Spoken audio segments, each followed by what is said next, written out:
Hello, everyone. Kevin James here, coming to you on behalf of the Atlanta Ice Cream Festival. Today, we have two special guests. We have Regan and Brenton Nesbit. Of course, they are the children of Leah Dortch. Hello to both of you. What's up, everybody? Hey. So, we all know you've probably heard and seen in the previous podcast, we spoke about Leah Dortch and how instrumental she has been from the inception of the Atlanta Ice Cream Festival. Well, now we're in our 10 years, right? So we're celebrating 10 years of fun in the Atlanta community, and wanted to take a minute to have a conversation with Leah, with Brenton and Regan, and just kind of, reminisce a little bit about the good times, the history, and also mom's affiliation within the events industry.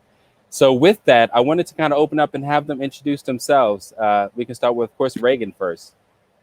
Hi, my name is Regan Nesbit. I am a third-year business administration student at Florida Agricultural and Mechanical University. Mm-hmm. Wonderful. Good day, everybody. My name is Brenton Nesbit. I am a rising graduating senior business management major at the Real HU, Hampton University. Okay. Excuse me. Well, I love the introductions, right? When I think of the two of you, right? I mean, you were like practically almost grown and moving out of the house and moving on with life and careers.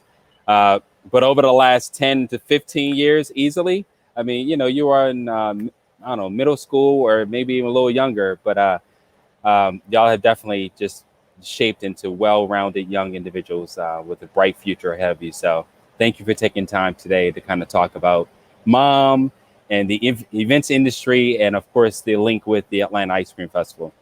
So with that, let's talk about some good memories, right?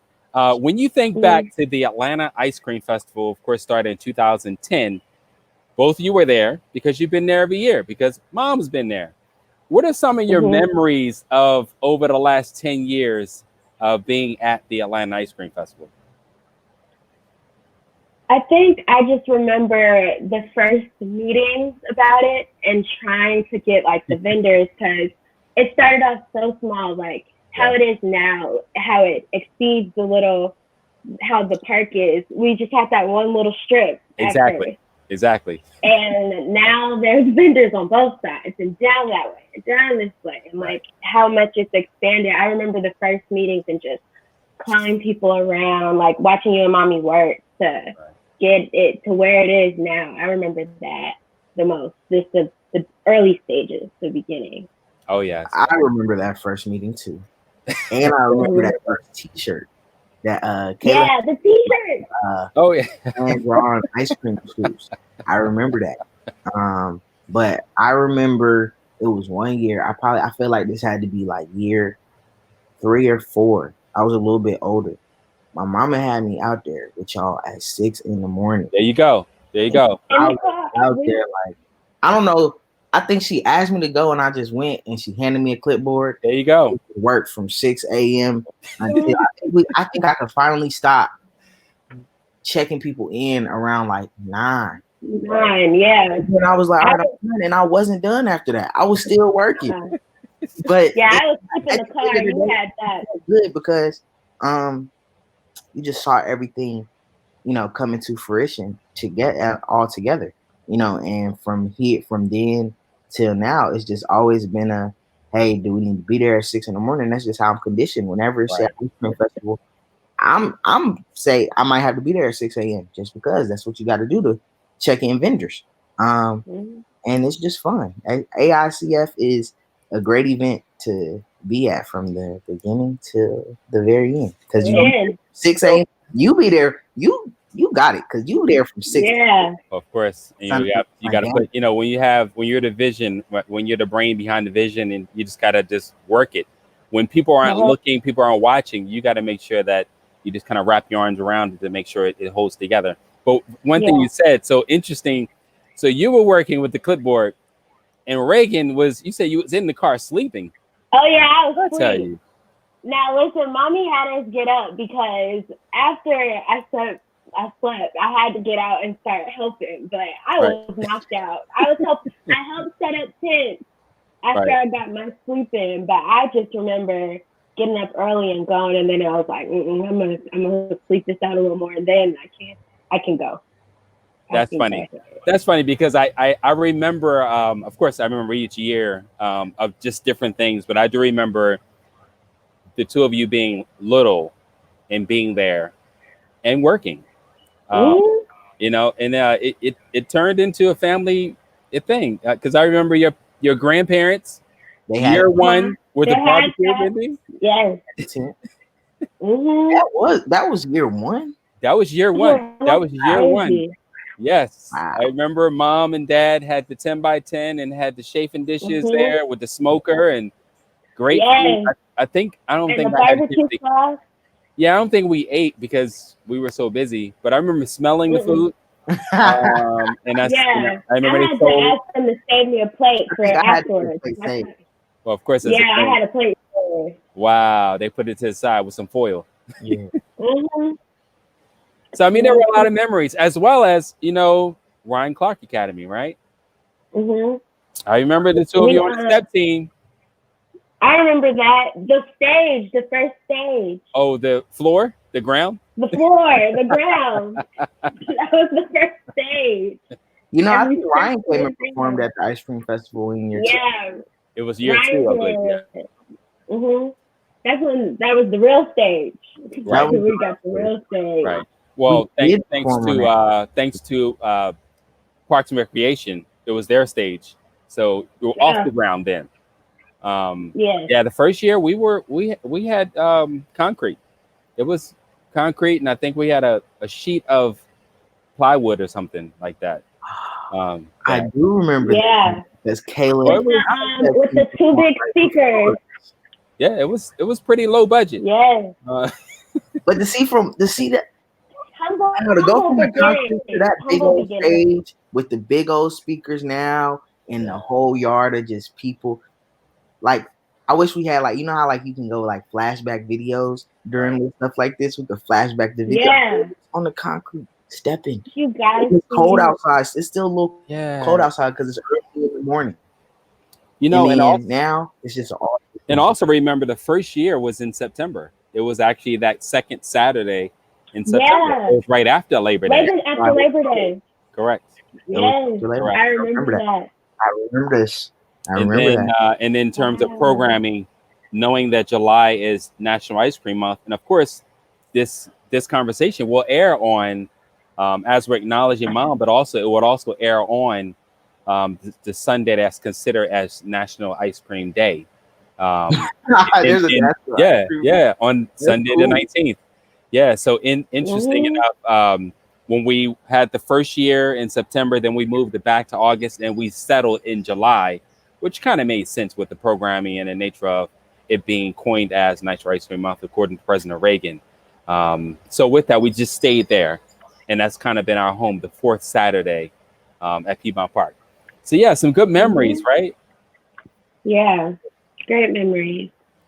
So also let's talk about Fight Cancer Walk, right? So we know we started the Fight Cancer Walk, and I guess that was started, was it 4 or 5 years ago? 4. So 4 years ago. Yes, 4 years ago. And I know it started in Toccoa, the first one, I believe, which is the family's hometown. Yeah, up there in North Georgia. And then, of course, came to Atlanta. So what are some of your memories with the Fight Cancer Walk? I remember the first one. I remember going to Toccoa. That was actually pretty cool. I'm not gonna lie. We did much walking that day. We did a lot of picture taking and a lot of logistical things, but that was cool, and to meet all of my mom's friends from high school, elementary school. I was they always, how it's people I know you since you was a baby. You look at them you're I don't know okay. So that was cool. And then when it came to Atlanta, I think the first time it was in Atlanta, for me, it was crazy because I had my whole football team there, the whole football team. And to us, we sitting there to have all my friends that are about to go to college or already in college, that come back one day, to me was just it was crazy. And every year, since then it has grown. and you wake up. I inconvenience myself to make sure I'm back home, no matter what, Yeah. for the walk. Like Right. 2 years ago, I remember I was in New York, and I was supposed to be in New York for X amount of time, but I literally flew back from New York so I could make the walk. Nice. Nice. And you just wherever I am, if I'm out here in California right now, and we ended Corona today, Right. and the walk was still on next week, I'll be on. Gotta go. Oh, that's great. Gotta come. That's just, it's something that now is just something we do, something we look forward to. So I love it. And so, Regan, what are some of your memories with the Fight Cancer Walk? I remember the first one in Tacoma was just great because when you think of like a small town, you don't see a lot of things, like a lot of people just coming together for stuff. So to see that amount of people come together for like Mommy, I was like, wow, this is beautiful. And it was, and then we got to see another side of Tacoma, especially because like where we ended up for the whole walk. It was really beautiful. We ended up at that park, and it was nice. And then to go to the first walk in Atlanta, just that outpouring of love, because it was only a few days after Mommy had passed. So it was just like, right.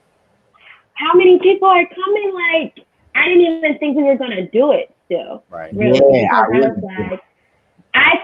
was just like, okay, the day passed. Like, we'll just go with the flow and see what happens. And the fact that many people came, and I was emotional because I was just like, wow, it's beautiful. And then over the years, you can see the different people and the bonds. Absolutely. Like, that's what's crazy, because there's so many different people that come, and people you wouldn't expect either. And you're just like, hi, nice to meet you. And then you connect through story. And that's beautiful. I think as the walk has grown, I've appreciated seeing people that I have no clue who you are. And they'll be there in the morning, coming from the community. Happy. Just happy. Nice. I really will sit there like, I don't know who you are, but thank you for coming. Thank you. And they want to be there.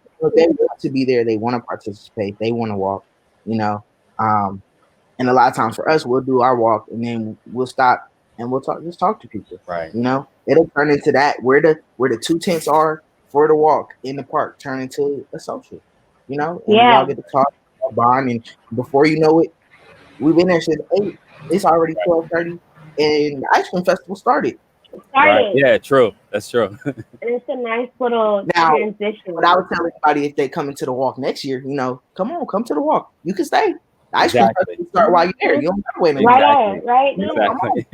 Come on. But I remember the first year when we finished the walk, I was just like, y'all, this is like our mom's baby too. So like, y'all gotta just stay, enjoy, ice cream. Exactly. Eat.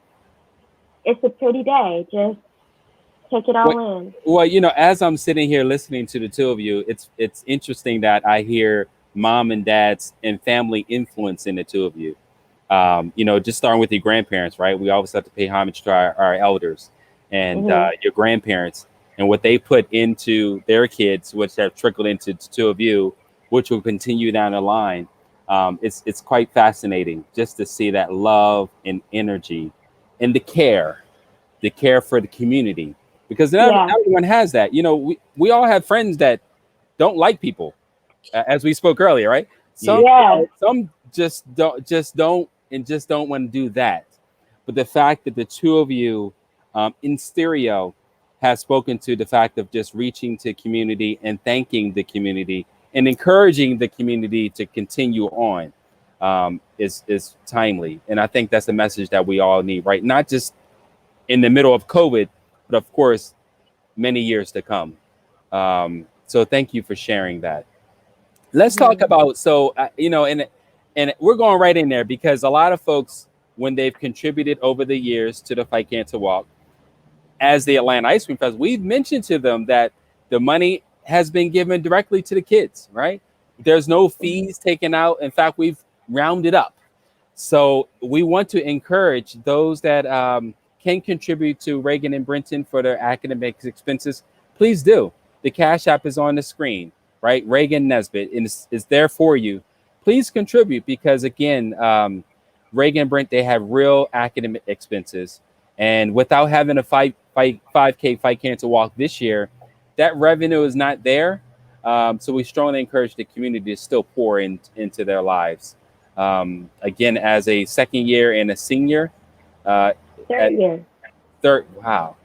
Third year and a senior at some pretty amazing universities. We want to pour into their lives. So please, those that are watching and hearing this message, please make sure that you follow up. So with that, well in advance. Yeah. So what are you gonna miss? Because y'all are like moving on to life. Like post-COVID, life has already started. So what are you gonna miss? Because I'm hoping that every year you still come back fourth Saturday in July in Atlanta. But what's after college? What's coming up after college? So going into my last year of school, I want to begin, to branch out and look at my own business endeavors. I think what COVID has brought me more than anything is time.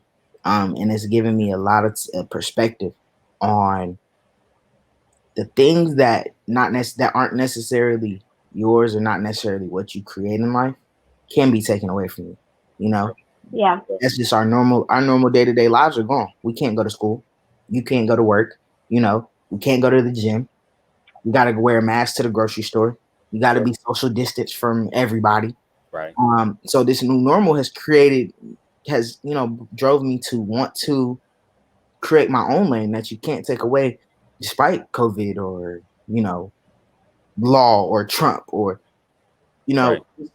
for something. So ultimately what I would like to do is a threefold different type of investment group with property, music, and with athletics. My main entity that I would be stationed with would be my training facility for youth. So youth athletes that need, a place to study, a place to mentor, a place to train, somewhere that's safe for them, to always come to. I feel like when I lost my mom, all I had was football. Right. Right. And that's what I turned to. And you never know. And I don't think anybody, I ever really told anybody how much that helped. Right. So to create a place for young people to do anything they want to do, whether it's sports, whether it's music, whether it's property investment, whether it's whatever, I want to be able to help provide that. So to begin my own entrepreneurial endeavors to, help the youth and help the community grow. Because I've learned and what I've discovered through this time is doing what you love doesn't always have to have a dollar sign attached to it. True. That's very true. Money will come if it's really what you love. That's so true. This is what I'm going to take. This time has just brought me the opportunity to say, hey, I'm going to figure out everything that I want to do, that'll make me happy and that'll help me impact and grow from there. I've taken college and I've loved it. But, going into my senior year, we're going to finish strong. Right. Move on. Grad school might be an option. That's been thrown in there, but grad school is in the mix of, doing everything that needs to be done because grad school is like, I know that I want to go there. I decided that recently, but those next steps are important too. So making sure everything is all in one flow. Well, of course, advanced degrees, college, post undergrad, so graduate level courses, absolutely important. As an MBA or myself, absolutely, because once you start your career, it's going to be hard to dial it back. So I think sometimes it's easier to just keep on going, get the degrees, certifications, training, make the relationships and connections. So that way, when you're in that lane that you've selected, that network, you can just run. Yeah. And so, Reagan, what do you think in post? I know you have 2 years, but it's going to go fast, as we know. Yeah. So definitely, I plan to be in FAMU's 5-year MBA program, so I definitely want to get my master's. Okay. So, but post-grad, I've always, the businesswoman that was also my mom is kind of like instilled in me. So I definitely want to get into like marketing consulting, like business management, stuff like that, because I I think that's kind of like the fun side of business to me, because that's what you present out to everybody else. So definitely marketing. And at the end of like everything, service is so important to me. So I would love to create a foundation just out of like for people who have family members or parents that have cancer, or cancer survivors, because it's a very different club to be in, and I know support is so necessary. And Brenton and I have a great village, and you're a part of it, so we're grateful. But we have a great village, and I just want to make sure that I could do something to help make sure that other people have a village too. So definitely want to get into like making a foundation in honor of mommy, something like that. Oh wow! So marketing, business school, and that. Nice. Brenda, were you going to add something on there? No, I was just saying, as you can see, it's just all about the impact, and right. And I think that just runs from being around the right people, what I'm saying, seeing the right examples, with you, with mom, with even our own family, whether from one tier to the other, or even anybody in you all's network, right. that are watching this, I think I just would like to, say that it's great that you played a part in this somehow, and even the you that's watching, what I'm saying, whether this be your first ice cream festival virtual, get up and come next year, what I'm saying. Yeah. He's taking it to different cities. Get up and go if it's in your city, if it's near you, right. Because this is something that bursts, what I'm saying, something great out of anybody if you really pay attention and you're close. So, just take that opportunity wherever you are, to do that and to learn from it, because, we have a lot of people around us have. So it's something good. Wow. Very good information. So again, for everyone that's logged in now, and when you will soon be logging in to watch this broadcast, we're acknowledging Leah Dortch, right, on Sunday, July 19th. She did pass in 2016. And I would tell you, she has been so instrumental to since the inception of the Atlanta Ice Cream Festival, that we have got to take a moment to acknowledge her for every year. So especially in a time where we're not having the 5K Fight Cancer Walk in person, we still want to acknowledge and take a moment to acknowledge her impact on the Atlanta Ice Cream Festival.